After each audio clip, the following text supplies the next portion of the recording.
ನಮಸ್ಕಾರ ವೀಕ್ಷಕರೇ, ಸುಲಭ ಗಣಿತ ಚಾನಲ್ಗೆ ಸ್ವಾಗತ. ಇಂದು ನಾನು 10ನೇ ತರಗತಿ ವಿದ್ಯಾರ್ಥಿಗಳಿಗಾಗಿ ಮೊದಲನೇ ಅಧ್ಯಾಯ ವಾಸ್ತವ ಗಣಿತ ಇದರಲ್ಲಿ ಏನಪ್ಪ ಅಂತಂದರೆ ಅಭಾಗಲಬ್ಧ ಸಂಖ್ಯೆ ಎಂದು ಸಾಧಿಸುವುದು. ಇದು ನಿಮ್ಮ ಎಕ್ಸಾಮ್ಗೆ ಬರುವಂತಹ ಒಂದು 100% ಪ್ರಶ್ನೆಯಾಗಿದೆ ಅಂತ ಹೇಳ್ಬೋದು. ಇದರಲ್ಲಿ ಯಾವುದಾದ್ರೂ ಒಂದು ಪ್ರಶ್ನೆ 100% ಕೇಳ್ತಾನೆ. ಸೊ ಹಾಗಾಗಿ ಈ ಸಂಖ್ಯೆಗಳನ್ನು ನಾವು √2, √3, √5 ಹೇಗೆ ಅಭಾಗಲಬ್ಧ ಸಂಖ್ಯೆ ಎಂದು ಸಾಧಿಸುವುದು ಅನ್ನುವಂಥದ್ದನ್ನು ನೋಡೋಣ.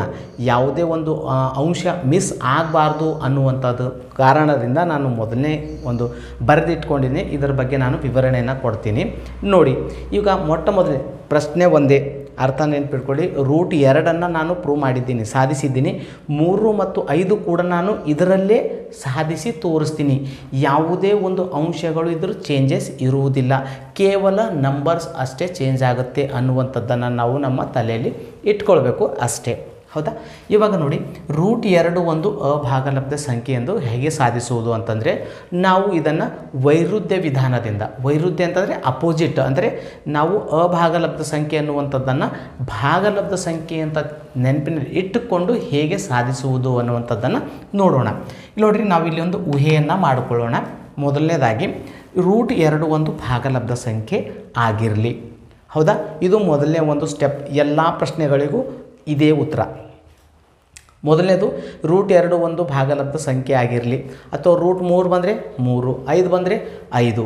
ಸೊ ಇಲ್ಲೇನು ಹೇಳ್ತಾ ಇದೆ ಅಂದರೆ, ನಾವು √2 ಒಂದು ಭಾಗಲಬ್ಧ ಸಂಖ್ಯೆ ಅಂತ ಬರ್ಕೊಂಡಾಗ ಅದು ಏನಾಗಿರುತ್ತೆ ಅಂದರೆ P/Q ಫಾರ್ಮ್ಯಾಟ್ನಲ್ಲಿ ಇರುತ್ತೆ. P/Q ಅಂದರೆ ಭಾಗಲಬ್ಧ ಸಂಖ್ಯೆಗಳನ್ನು ನಾವೇನು ಬರ್ತೀವಿ, ಯಾವಾಗಲೂ P/Q ಫಾರ್ಮ್ಯಾಟ್ನಲ್ಲಿ ಬರ್ತೀವಿ. ಇಲ್ಲಿ P ಮತ್ತು Qಗಳು ಏನಾಗಿವೆ ಅಂತಂತಂದರೆ ಪೂರ್ಣಾಂಕಗಳು. Z ಅಂದರೆ ಪೂರ್ಣಾಂಕಗಳು. ಅಲ್ಲಿ Q ಸಮನಾಗಿದೆ, 0 ಇರಬಾರ್ದು. Q ಸಮನಾಗಿಲ್ಲ, 0ಗೆ ಸಮನಾಗಿ ಇರಬಾರ್ದು ಅನ್ನುವಂಥದ್ದನ್ನು ನೆನಪಿನಿಟ್ಟಿಟ್ಕೋಬೇಕು. ಇಲ್ಲಿ ಹೇಳ್ತಾ ಇದೆ ನೋಡಿ, P ಮತ್ತು Qಗಳು ಏನಾಗಿವೆ ಅಂತಂದರೆ ಒಂದನ್ನು ಹೊರತುಪಡಿಸಿ ಬೇರೆ ಯಾವುದೇ ಸಾಮಾನ್ಯ ಅಪವರ್ತನ ಹೊಂದಿಲ್ಲ ಅನ್ನುವಂಥದ್ದನ್ನು ನಾವು ತೆಗೆದುಕೊಳ್ಬೇಕಿಲ್ಲಿ. ಹೌದಾ? ಇದನ್ನು ತೆಗೆದುಕೊಂಡು ಕೊನೆಯದಾಗಿ ಇದನ್ನು ಹೇಗೆ ಸಾಧಿಸುವುದು ಅನ್ನುವಂಥದ್ದನ್ನು ನೆನಪಿನಲ್ಲಿ ಇಟ್ಕೊಳ್ಳಿ. ಇಲ್ಲಿ ನೋಡಿ, ಎಲ್ಲ ಸ್ಟೆಪ್ಸ್ಗಳು ಸೇಮ್ ಇರುತ್ತವೆ, ಎಲ್ಲ ಸಮನಾಗಿ ಇರುತ್ತವೆ, ಕೇವಲ ನಂಬರ್ ಮಾತ್ರ ಚೇಂಜಸ್ ಆಗ್ತಾ ಇರುತ್ತವೆ. ನೆನಪಿನಲ್ಲಿ ಇಟ್ಕೊಳ್ಬೇಕು. ಸೊ ಇಲ್ಲಿ P ಮತ್ತು Qಗಳು ಒಂದನ್ನು ಹೊರತುಪಡಿಸಿ ಬೇರೆ ಯಾವುದೇ ಸಾಮಾನ್ಯ ಅಪವರ್ತನ ಹೊಂದಿರುವುದಿಲ್ಲ ಅನ್ನುವಂಥದ್ದು ನೆನಪಿಟ್ಕೊಳ್ಳಿ. ಸೊ ಇವಾಗ ಇದನ್ನು ನಾನು ಓರೆ ಗುಣಾಕಾರ ಮಾಡಿದಾಗ Q ಈ ಕಡೆ ಬಂದುಬಿಡುತ್ತೆ. √2Q ಸಮನಾಗಿದೆ P. ಇಲ್ಲಿ ರೂಟ್ ಇರುವಂಥದ್ದನ್ನು ನಾನು ತೆಗೆದುಬೇಕಾದ್ರೆ ಎರಡೂ ಬದಿಗೆ ವರ್ಗವನ್ನು ಮಾಡಬೇಕಾಗುತ್ತೆ. ಎರಡೂ ಬದಿಗೆ ವರ್ಗವನ್ನು ಮಾಡಿದಾಗ ಇಲ್ಲಿ ಏನಾಗುತ್ತೆ ನೋಡಿ, ಇಲ್ಲಿ √2 ವರ್ಗ ಏನಾಗುತ್ತೆ ಅಂದರೆ ಇಲ್ಲಿ ಸ್ಕ್ವೇರ್ ಮತ್ತು ರೂಟ್ ಕಟ್ ಆಗುತ್ತೆ. √2 ವರ್ಗ 2, Qನ ವರ್ಗ Q² ಆಗ್ತದೆ. ಸೊ ಹಾಗಾಗಿ ಇದು P² ಬಂತು. ಇಲ್ಲಿ Q² ಇಟ್ಕೊಂಡು ಈ ಕಡೆ ಗುಣಾಕಾರ 2, ಈ ಕಡೆ ಹೋದಾಗ ಭಾಗಾಕಾರ 2 ಆಗುತ್ತದೆ. ಸೊ ಇಲ್ಲಿ 2 ಏನಾಗ್ತಾ ಇದೆ ಅಂದರೆ P² ಭಾಗಿಸ್ತಾ ಇದೆ.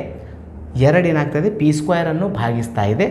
ಆದ್ದರಿಂದ 2 ಏನು ಮಾಡ್ತಾ ಇದೆ ಅಂದರೆ Pಯನ್ನು ಕೂಡ ಭಾಗಿಸುತ್ತದೆ. ಇದು ನೆನಪಲ್ಲಿ ಇಟ್ಕೊಳ್ಬೇಕು. ಇಲ್ಲಿ ನೋಡಿ, ನಾನು ಹೇಳ್ತೇನೆ Pನ ವರ್ಗ ಯಾವುದೇ ಒಂದು ಸಂಖ್ಯೆಯನ್ನು ಇಟ್ಕೊಳ್ಳಿ. ಫಾರ್ ಎಕ್ಸಾಂಪಲ್ ಯಾವುದು 2ರಿಂದ ಭಾಗವಾಗುವಂಥದ್ದು. ಈಗ ನೋಡಿ, ಫಾರ್ ಎಕ್ಸಾಂಪಲ್ 4ರ ವರ್ಗ ಎಷ್ಟು?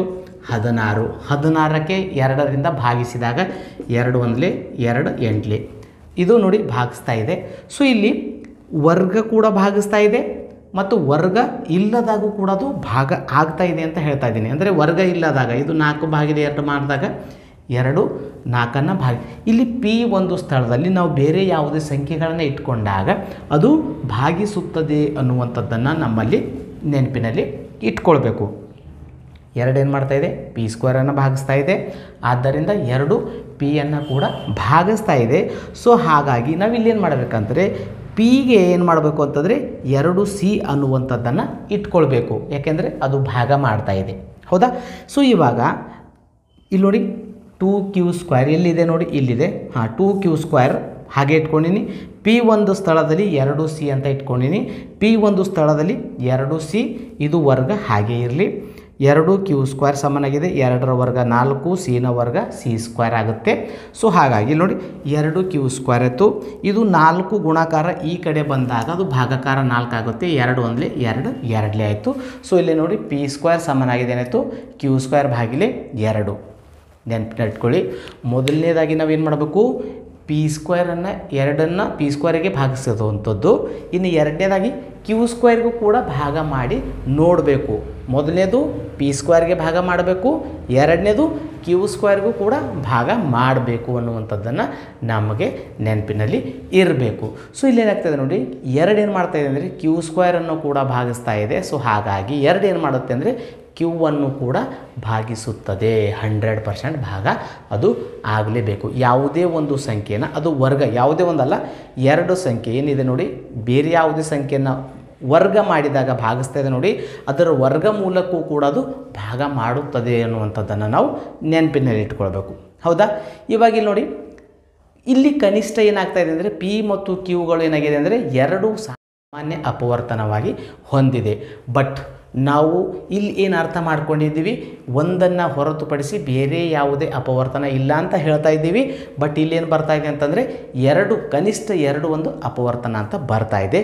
ಸೊ ಹಾಗಾಗಿ ಪಿ ಮತ್ತು ಕ್ಯೂಗಳು ಒಂದನ್ನು ಹೊರತುಪಡಿಸಿ ಬೇರೆ ಯಾವುದೇ ಸಾಮಾನ್ಯ ಅಪವರ್ತನ ಹೊಂದಿಲ್ಲ ಎಂಬ ಒಂದು ಸತ್ಯ ಸಂಗತಿಗೆ ವಿರುದ್ಧವಾಗಿದೆ. ಇಲ್ಲೇನು ಹೇಳ್ತಾ ಇದ್ದೀವಿ ಅಂದರೆ ಹೊಂದಿಲ್ಲ ಅಂತ ಹೇಳ್ತಾ ಇದ್ದೀವಿ, ಇಲ್ಲೇನು ಬರ್ತಾ ಇದೆ, ಬೇರೆ ಒಂದು ಅಪವರ್ತನ ಬರ್ತಾ ಇದೆ. ಸೊ ಹಾಗಾಗಿ ಇದು ಏನಾಗ್ತಾ ಇದೆ ಅಂದರೆ ವಿರುದ್ಧ, ಅಪೋಸಿಟ್ ಆಗ್ತಾ ಇದೆ. ಸೊ ಹಾಗಾಗಿ ಇಲ್ಲಿ √2 ಒಂದು ಭಾಗಲಬ್ಧ ಸಂಖ್ಯೆ ಎನ್ನುವ ನಮ್ಮ ಊಹೆ ಏನಾಗಿದೆ ಅಂತಂದರೆ ತಪ್ಪು ಆಗಿದೆ. ಹಾಗಾಗಿ √2 ಭಾಗಲಬ್ಧ ಸಂಖ್ಯೆ ಅಲ್ಲ, ಅಭಾಗಲಬ್ಧ ಸಂಖ್ಯೆ ಅಷ್ಟೇ ಅನ್ನುವಂಥದ್ದನ್ನು ನಾವು ಸಾಧಿಸಿದ್ದೀವಿ. ದಯಮಾಡಿ ಇಲ್ಲಿ ಗಮನಿಸಿ, ನಾನು √2 ಮಾಡಿ ತೋರಿಸಿದ್ದೀನಿ. √3 ಆಯಿತು 5 ಕೂಡ ನಾನು ಇದರಲ್ಲೇ ಮಾಡ್ತೀನಿ. ಒಂದು ಅಕ್ಷರನೂ ಕೂಡ ಚೇಂಜಸ್ ಆಗಲ್ಲ. ನೆನಪಿಟ್ಕೊಳ್ಳಿ, ಇವು ಏನು ಸೆಂಟೆನ್ಸ್ಗಳು ಬರೆದಿದ್ದೀನಿ ನೋಡಿ ಅಂಶಗಳು, ಒಂದು ಅಕ್ಷರ ಆ ಕಡೆ ಈ ಕಡೆ ಆಗುವುದಿಲ್ಲ, ಕೇವಲ ಆ ಸಂಖ್ಯೆ ಮಾತ್ರ ಚೇಂಜಸ್ ಆಗುತ್ತೆ. ಇಲ್ಲಿ ನೋಡಿ, ಈಗ 2ರ ಒಂದು ಸ್ಥಳದಲ್ಲಿ ನಾನೇನು ಮಾಡ್ತೀನಿ ಅಂದರೆ √3 ಒಂದು ಅಭಾಗಲಬ್ಧ ಸಂಖ್ಯೆ ಸಾಧಿಸಿ. ಸೊ ಈಗ ಇಲ್ಲಿ ನಾನೇನು ಮಾಡ್ತೀನಿ, √2ರ ಜಾಗದಲ್ಲಿ √3, ಇಲ್ಲಿ √3 ಅಂತ ತೆಗೆದುಕೊಳ್ತೀನಿ. ಹೌದಾ? √3 ಭಾಗಲಬ್ಧ ಸಂಖ್ಯೆ ಆಗಿರಲಿ ಅಂತ ಇಟ್ಕೊಳ್ತೀನಿ. ಇಲ್ಲಿ ಪಿ ಮತ್ತು ಕ್ಯೂಗಳು ಇದೇ ಇರುತ್ತೆ ಸೇಮ್. ಇಲ್ಲಿ √2ರ ಜಾಗದಲ್ಲಿ 3 ಬರುತ್ತೆ, √2ರ ಸ್ಥಳದಲ್ಲಿ 3 ಬರುತ್ತೆ, 2ರ ಸ್ಥಳದಲ್ಲಿ ಏನು ಬರುತ್ತೆ 3 ಬರುತ್ತೆ. ಹೌದಾ? ಸೊ ಇಲ್ಲೇನು ಬರುತ್ತೆ ಅಂತಂದರೆ 3 ಬರುತ್ತೆ, ಇಲ್ಲೇನು ಬರುತ್ತೆ ಅಂದರೆ 3 ಬರುತ್ತೆ. ಸೊ ಹಾಗಾಗಿ ಇಲ್ಲೇನು ತೆಗೆದುಕೊಳ್ಬೇಕು, 3C ಅಂತ ತೆಗೆದುಕೊಳ್ಬೇಕು. ಇಲ್ಲಿ 3, ಇಲ್ಲಿ 3, ಈಗಿದು 3 ಆಯಿತು. 3ರ ವರ್ಗ ಎಷ್ಟಾಯಿತು 9. ಇಲ್ಲಿ ನೋಡಿ ಏನು ಮಾಡ್ತಾಯಿಲ್ಲ ಚೇಂಜಸ್. ಇಲ್ಲಿ ನೋಡಿ 3 ಆಗ್ತಾಯಿದೆ, ಇಲ್ಲಿ 9 ಬರುತ್ತೆ. ಈ ಕಡೆಯಿಂದ ಗುಣಾಕಾರ 9. ಸೊ 3 ಒಂದಲೇ 3, 3 ಮೂರಲೇ 9. ಇಲ್ಲಿ 3 ಏನಾಗ್ತಾಯಿದೆ, ಸಾರಿ ಇಲ್ಲೊಂದು ಬರಿಬೇಕಿತ್ತು 3. ಸೊ ಇಲ್ಲಿ ಕೂಡ 3 ಬರುತ್ತೆ. ಸೊ ಇಲ್ಲಿ ಯಾವುದೇ ಅಪವರ್ತನ ಹೊಂದಿಲ್ಲ. √3 ಎಂಬುದು ಇಲ್ಲಿ ಕೂಡ √3 ಒಂದು ಅಭಾಗಲಬ್ಧ ಸಂಖ್ಯೆ. ನೆನಪಿನಲ್ಲಿಟ್ಕೊಳ್ಳಿ, ಒಂದು ಅಂಶನೂ ಚೇಂಜಸ್ ಆಗಲ್ಲ, ಕೇವಲ ಆ ಸಂಖ್ಯೆ ಮಾತ್ರ ಬದಲಾವಣೆ ಆಗುತ್ತದೆ. ಹೌದಾ? ಇವಾಗ ನಾನು √3 ಅಂತ ಪ್ರೂವ್ ಮಾಡೀನಿ. ಇವಾಗ √5 ಅನ್ನುವಂಥದ್ದನ್ನು ಹೇಗೆ ಅನ್ನುವಂಥದ್ದನ್ನು ನಾವು ಸಾಧನೆ ಮಾಡೋಣ. ಕೇವಲ ಸಂಖ್ಯೆ ಮಾತ್ರ ಬದಲಾವಣೆ. √3ರಲ್ಲಿ √5 ಇಟ್ಕೊಳ್ಬೇಕು, √5 ಇಟ್ಕೊಳ್ಬೇಕು, √5 ಇಟ್ಕೊಳ್ಬೇಕು. ಹೌದಾ? ಇಲ್ಲಿ √5 ಇಟ್ಕೊಳ್ಬೇಕು, ಇಲ್ಲಿ √5 ಇಟ್ಕೊಳ್ಬೇಕು. ಇಲ್ಲಿ 5 ಬರುತ್ತೆ. ಸೊ ಇಲ್ಲಿ 5 ಬರುತ್ತೆ, ಇಲ್ಲಿ 5 ಬರುತ್ತೆ, ಇಲ್ಲಿ 5 ಬರುತ್ತೆ, ಇಲ್ಲಿ 5 ಬರುತ್ತೆ. ಸೊ ಇಲ್ಲಿ 5 ಬರುತ್ತೆ, ಇಲ್ಲಿ 5 ಬರುತ್ತೆ, ಇಲ್ಲಿ ಕೂಡ 5 ಬರುತ್ತೆ. 5ರ ವರ್ಗ ಎಷ್ಟಾಗುತ್ತೆ ಅಂತಂದರೆ 25C² ಅಂತ ಬರುತ್ತೆ. ಇಲ್ಲಿ ಕೂಡ ನೋಡಿ 5 ಬರುತ್ತೆ, ಇಲ್ಲಿ ಕೆಳಗಡೆ 25 ಬರುತ್ತೆ. ಇಲ್ಲಿ 5 ಒಂದಲೇ 5, 5 5ಲೇ 5 ಬರುತ್ತೆ. ಇಲ್ಲಿ 5, ಇಲ್ಲಿ ಕೂಡ 5, ಇವಾಗ ಇಲ್ಲಿ ಕೂಡ 5, ಇಲ್ಲಿ ಕೂಡ 5. ಸೆಂಟೆನ್ಸ್ ಒಂದು ಸೆಂಟೆನ್ಸ್ ಕೂಡ ಈ ಕಡೆ ಆ ಕಡೆ ಆಗಲಿಕ್ಕೆ ಸಾಧ್ಯನೇ ಇಲ್ಲ. ಕೇವಲ ಸಂಖ್ಯೆ ಮಾತ್ರ ಬದಲಾವಣೆ ಆಗುತ್ತದೆ. ಸೊ ಹಾಗಾಗಿ ನೋಡಿ, ನಾವು ಈ ಒಂದು ಅಂಶಗಳು ನಾನು ಏನೇನು ಬರೆದಿದ್ದೀನಿ ಅನ್ನುವಂಥದ್ದನ್ನು ನಾವು ನೆನಪಿನಲ್ಲಿ ಇಟ್ಕೊಳ್ಬೇಕು. ಮೊದಲನೇ ಒಂದು ಸ್ಟೆಪ್ ಭಾಗಲಬ್ಧ ಸಂಖ್ಯೆ ಅಂತ ನೆನಪಿಟ್ಕೊಳ್ಬೇಕು. ಆ ಭಾಗಲಬ್ಧ ಸಂಖ್ಯೆಯನ್ನು ಪಿ ಮತ್ತು ಕ್ಯೂ ರೂಪದಲ್ಲಿ ಬರ್ಕೊಳ್ಬೋದು. ಇಲ್ಲಿ ಪಿ ಮತ್ತು ಕ್ಯೂಗಳು ಒಂದನ್ನು ಹೊರತುಪಡಿಸಿ ಬೇರೆ ಯಾವುದೇ ಸಾಮಾನ್ಯ ಅಪವರ್ತನ ಹೊಂದಿಲ್ಲ ಅನ್ನುವಂಥದ್ದನ್ನು ನೆನಪಿನಲ್ಲಿ ಇಟ್ಕೊಳ್ಬೇಕು. ಇವುಗಳನ್ನು ವರ್ಗಗೊಳಿಸಿದಾಗ ಯಾವ ರೀತಿ ಬರುತ್ತದೆ, ಪಿ ಸ್ಕ್ವೇರ್ಗೆ ಭಾಗ ಮಾಡಬೇಕು, ಆನಂತರ ಕ್ಯೂ ಸ್ಕ್ವೇರ್ಗೆ ಭಾಗ ಮಾಡಬೇಕು, ಆನಂತರ ಇಲ್ಲಿ ಬೇರೆ ಬೇರೆ ಅಪವರ್ತನಗಳು ಕನಿಷ್ಠ 5 ಅಪವರ್ತನವಾಗಿ ಹೊಂದಿದೆ. ಹೌದಾ? ಸಾಮಾನ್ಯ ಇಲ್ಲಿ 5 ಬರ್ಕೋಬೇಕು, 5 ಇಲ್ಲಿ 5 ಬರ್ಕೋಬೇಕು, ಸಾಮಾನ್ಯ ಅಪವರ್ತನವಾಗಿ ಹೊಂದಿದೆ. ಸೊ ಪಿ ಮತ್ತು ಕ್ಯೂಗಳು ಒಂದನ್ನು ಹೊರತುಪಡಿಸಿ ಬೇರೆ ಸಾಮಾನ್ಯ ಅಪವರ್ತನ ಹೊಂದಿಲ್ಲ ಎಂಬ ಸತ್ಯ ಸಂಗತಿ ವಿರುದ್ಧವಾಗಿದೆ. ಸೊ ಹಾಗಾಗಿ √5 ಒಂದು ಭಾಗಲಬ್ಧ ಸಂಖ್ಯೆ ಅನ್ನುವಂಥದ್ದು ನಮ್ಮ ಊಹೆ ತಪ್ಪು. ಹಾಗಾಗಿ √5 ಒಂದು ಭಾಗಲಬ್ಧ ಸಂಖ್ಯೆ ಅಂತ ಹೇಳ್ತಾ ಇದ್ದೇನೆ. ಈ ರೀತಿಯಾಗಿ √2, 3, 5 ನಾವು ಸಾಧನೆ ಮಾಡಬಹುದು. ಇನ್ನು ಮುಂದಿನ ಒಂದು ವಿಡಿಯೋದಲ್ಲಿ ನಾವು ಅಭ್ಯಾಸವನ್ನು ನೋಡೋಣ.